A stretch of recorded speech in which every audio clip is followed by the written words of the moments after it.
Hello বন্ধুরা, আজকে তোমাদের বেস্ট রিচার্জ আইডি নিয়ে কথা বলতে চলেছি। তো আইডির নাম হচ্ছে গ্রেট মানি। তো এখান থেকে তুমি মাসে 10 থেকে 20 হাজার টাকা হামেশাই কামাতে পারবে।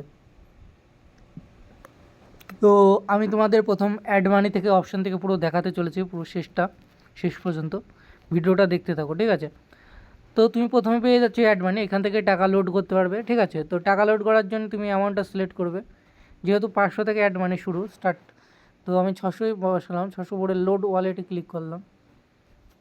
তো ক্লিক করার পর দেখতে পাচ্ছ পেটিএমের অপশান দিয়ে দিয়েছে। যেহেতু আমার ফোনে ফোনপে নেই, সেহেতু পেটিএমের অপশানটা পেয়ে যাচ্ছি। তো এখানে জাস্ট ক্লিক করব। ক্লিক করার পরে পে সিকিউরিটি এখানে ক্লিক করলে তোমার টাকাটা লোড করে নিতে পারবে পিনটা বসিয়ে দেওয়ার পরে। তো আমি ক্যান্সেল করে দিলাম, যেহেতু আমি এখন টাকা লোড করব না। তো এখানে পেয়ে যাচ্ছ অ্যাড ওয়ালেট। যখন এটা সার্ভার ডাউন থাকবে, যখন অ্যাড মানির সার্ভারটা ডাউন থাকবে, তখন অ্যাড ওয়ালেট থেকেও টাকাটা লোড করতে পারবে। তো তারপরে 3 নম্বরে পেয়ে যাচ্ছ মোবাইল রিচার্জ। মোবাইল রিচার্জে ক্লিক করলে তুমি যদি এয়ারটেলে রিচার্জ করো তো এয়ারটেল সিলেক্ট করবে, যদি জিওতে রিচার্জ করো জিও সিলেক্ট করবে, ঠিক আছে? তো এয়ারটেলে সিলেক্ট করে তোমাদের দেখাচ্ছি। তো এখানে মোবাইল নাম্বারটা বসিয়ে দিলে 763489 নাম্বার বসিয়ে দিলে, নাম্বার বসিয়ে দেওয়ার পরে ব্রাউজার প্ল্যানে ক্লিক করলে তোমার যেটা প্ল্যান আছে সেটা তোমরা দেখতে পারবে, ঠিক আছে? এই যে এখানে তোমরা 239 টাকার প্ল্যানটাও পেয়ে যাবে, আর অফারেও পেয়ে যাবে 239 টাকারটা, যেটা 49 হয়েছে। যেহেতু আমার নাম্বারটা এটা ভোডা আছে তার জন্য শো করছে না, ঠিক আছে? এরপরে তোমাদের দেখাতে চলেছে 3 নম্বর ডিটিএইচ রিচার্জ। এখান থেকে ডিটিএইচ রিচার্জও করতে হবে, ঠিক আছে? এয়ারটেল ডিটিএইচ আছে, ঠিক আছে? ডিশ টিভি আছে, সানডিস্ক আছে, সবই রিচার্জ করতে পারবে। তো সানডাই ডিস্কে দেখাচ্ছি, ঠিক আছে? তো এখানে কনজিউমার আইডিটা বসিয়ে দেবে, মানে কাস্টমার আইডি যেটা আছে। তারপরে অ্যামাউন্টটা সিলেক্ট করবে, বা অ্যামাউন্ট না সিলেক্ট করে ডিটিএইচ প্ল্যানে ক্লিক করতে পারো। আর প্রথম কাস্টমার ইনফো ক্লিক করলেই তুমি দেখতে পারবে নাম টাম যেগুলো আছে সেগুলো শো করবে, ঠিক আছে? তো তারপরে এইদিকে ডিটিএইচ প্ল্যানটা করে তুমি টাকাটা মেরে নিতে পারবে। রিচার্জে ক্লিক করলে এই টাকাটা মানে হয়ে যাবে। এরপরে তোমাদের দেখাতে চলেছি পোস্ট পেড আছে, ইলেকট্রিক বিলটাও দিতে পারবে। তো ইলেকট্রিক বিলটা দেখাতে চলেছি। তোমরা সব মানে ডিস্ট্রিক্টের যত ডিস্ট্রিক্ট আছে সব ডিস্ট্রিক্টেরই দিতে পারবে, মানে ওয়েস্ট বেঙ্গল, আসাম, মানে সব জায়গার কারেন্টের বিলটাই দিতে পারবে। তো এখানে ওয়েস্ট বেঙ্গলে আমি সিলেক্ট করলাম। সিলেক্ট করার পরে এখানে কনজিউমার আইডিটা বসিয়ে দেবে, যে মোবাইল নাম্বারটা আছে ওটা বসিয়ে দেওয়ার পরে ফ্যাস বিলে টিপলে নামটা সব চলে আসবে, কত টাকা বিল বাকি আছে সেটাও চলে আসবে, ঠিক আছে? এটাই ছিল। আর সব থেকে ইন্স্যুরেন্স কাটাতে পারবে। এরপর তোমাদের কমিশনটা দেখাতে চলেছি। তাহলে মোর অপশানে চলে আসবে। মোর অপশানে আসার পরে তো এখানে দেখতেই পারছো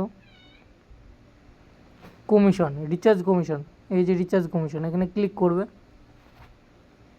প্রিপেড মানে মোবাইল রিচার্জ।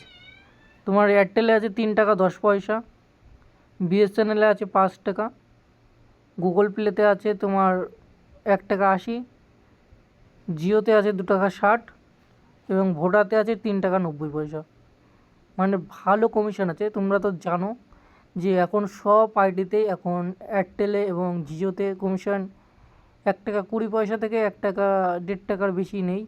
তো সে জায়গায় এখানে ডবল কমিশন আছে, ঠিক আছে? তোমরা দেখতে পাচ্ছ এয়ারটেলে 3 টাকা 10 পয়সা কমিশন আছে, পার্সেন্টেজ আছে, আর জিওতে আছে 2 টাকা 60 পার্সেন্টেজ। মানে ভালো কমিশন আছে, ঠিক আছে? এবং ডিটিআইসও ভালো কমিশন আছে, 4 টাকা করে আছে, ঠিক আছে? অল 4 টাকা করে, 4 টাকা পার্সেন্টেজ, মানে 100 টাকায় 4 টাকা, ঠিক আছে? তো দেখতেই পাচ্ছ ভালো কমিশন আছে। আর তোমরা যারা বুঝতে পারছো না, এয়ারটেলের দিয়ে বলে দিচ্ছি। তোমরা যদি এয়ারটেলে রিচার্জ করো 300 টাকার, তো তোমরা 9 টাকা 30 পয়সা পেয়ে যাবে, 10 টাকা সামথিং পেয়ে যাবে, ঠিক আছে? এবং ভোডাতে রিচার্জ করলে 12 টাকা পেয়ে যাবে।